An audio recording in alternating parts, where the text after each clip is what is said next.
that they have it in making their decision about whether a student should be excluded from our schools. Cindy, did that answer your question? Yes, it did. Okay, so let's talk about FERPA in a little bit more detail and some of their main mandates. So with FERPA, we have to give parents and guardians, it doesn't say guardians there, but parents, guardians, or caregivers the right to inspect and review education records that we maintain. Let's just stop right there because that's really important. We do not have to, under FERPA, provide a copy, but I do believe it is the district's policy to provide copies to parents and guardians and caregivers. So we, as a district, has made that our policy, and so that's, you know, what should be followed. We also have to prohibit, and this is so important, that should be all capital, prohibit the disclosure of this student information without parental consent.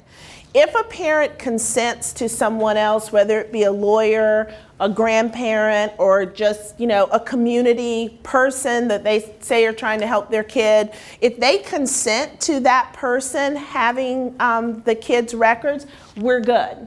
I would suggest that that always be in writing so you can have that in the file. But if you don't have parental consent, you have to protect that information. When Joan came home with a bruised cheek and a busted lip, her mother called the police and demanded that a warrant be issued against Betty. Officer Smith was assigned to the case. The next day, Officer Smith went to the school and requested statements related to the cafeteria incident. The registrar should, and I know it's not always the registrar who gives out records, but, so what should the registrar do in this situation?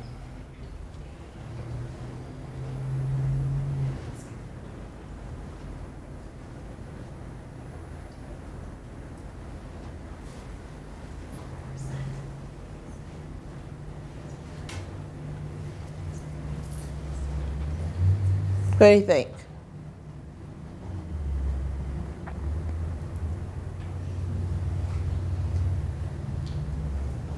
Gonna go back to my former teacher training and call on someone. What do you think? Oh, Lord.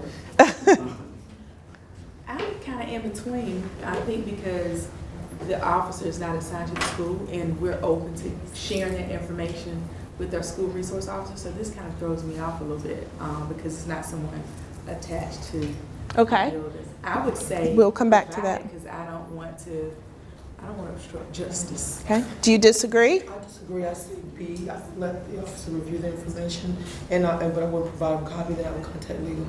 But no. Other thoughts?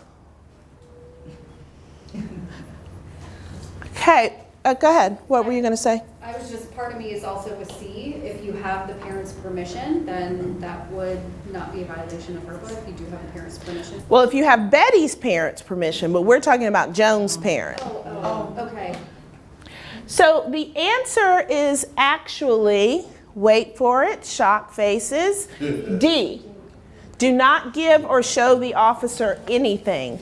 And not because he's not assigned to the school. The school resource officer should not have access to the student's records. If you look at our policy, and that doesn't just apply to the school resource officer, it applies to staff. Outside of administration, staff should only have access to student records if there's a legitimate educational purpose to look at those records. That's why they're kept in a place that's protected and sometimes locked, because people just shouldn't be going and flipping through a student's CUME folder. So in this situation, even if it was the school resource officer, that's not a legitimate educational purpose. This is for somebody trying to bring charges, and that's outside of our purview as educators, as protectors of those records. Does Joan's mom have a right to bring charges against Betty? Yeah, sure, she does. But the school is not facilitating that investigation because there is no law enforcement exception to FERPA. You can get school records if you have a subpoena But we would not ask the officer to get a subpoena, because what would that be? We don't, as a school, we don't give it legal advice to outside individuals. If that's, the officer should know that if it's something that he needs. So I'm glad that we talked about this. So it goes back to our job is to prohibit the disclosure. And many people have the thought that you do. So I'm glad that you felt comfortable enough to share that. I went to a registrar's meeting, and one of the registrars said to me, oh, we have police come in all the time and ask for records on students. And of course we give it to them. They're the police. I'm like, no, but we're the district, and it's our responsibility to protect the students' records. We will get in trouble under FERPA, under our board policy, if we are just handing out those records. Yes, ma'am.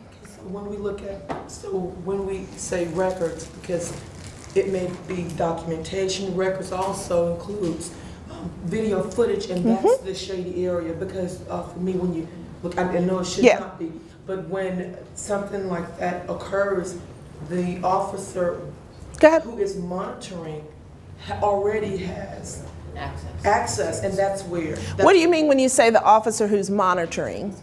School resource officer has the video cameras and with about 8 screens for all the areas within the school. So therefore, he can just walk in and press rewind and go back to the time for the incident and have that already. So then the question to me then becomes, should the officers be monitoring?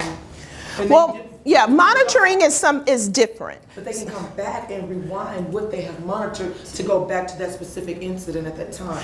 Okay, so admin request, which then would be permissible. Okay, so with admin request, well, let's talk about that a little bit. And I don't want to spend too much time on this because we can certainly talk about it offline. But if an incident has occurred where video footage is needed, then that information should be pulled from the recording or whatever, and an incident report made of, or a copy made of that. And then that becomes part of the student record, so the officer wouldn't be going back into that. Now, it is my understanding, and somebody from the Learning Community Administrator's Office can weigh in on this, that in some situations that the officers are the ones who are like making copies of the tape for the school, is that right?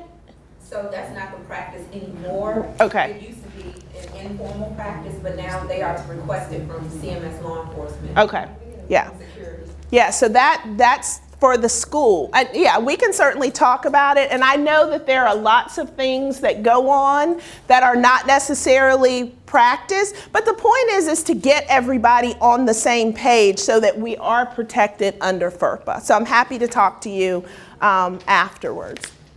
But no, we shouldn't be giving that, and the resource officers should know where their authority starts and where their authority ends. And if they are not abiding by that, then they need to have a conversation first with the principal and then with now Lisa Mangum, who used to be Randy Hagler. Okay, so video surveillance as evidence, and we were getting to this. It is actually becoming more and more common to have video surveillance. We have it at school, we have it on buses, we have it at some events. So here's a scenario. Oops. Betty's mom requests a copy of the video surveillance from the cafeteria.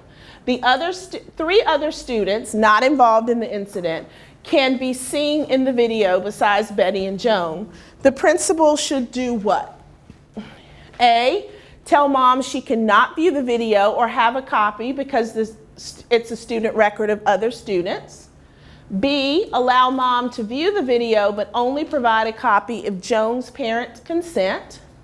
C, tell mom she can only view the video if the parents of all the students who can be seen consent, or D, call legal. All right, what are you gonna do? I think we all want to call them. Okay, legal's at a conference. You gotta make a call. What are you gonna do?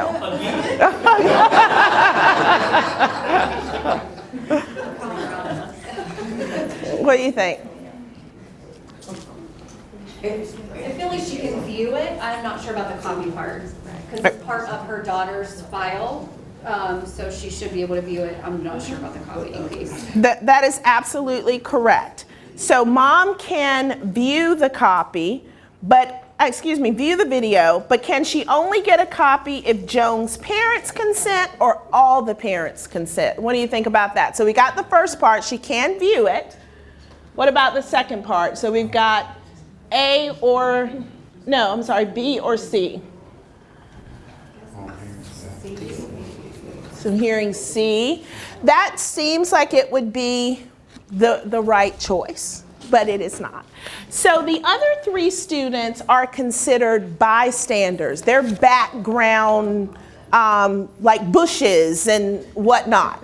So, and that is because it is not being kept as part of their education record. They're not being disciplined. It's not being kept in their cum folder. It's being kept for Betty and Joan. So those other students, their parents don't have the right to consent to it. They also don't have a right to see it because it's not about their students.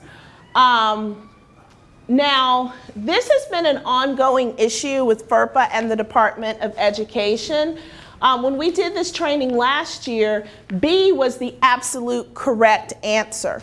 But we've gotten some additional guidance from FERPA about, well, maybe even the other parent, if there are other students involved, no parent should be able to see it unless you can blur out the faces of the other students.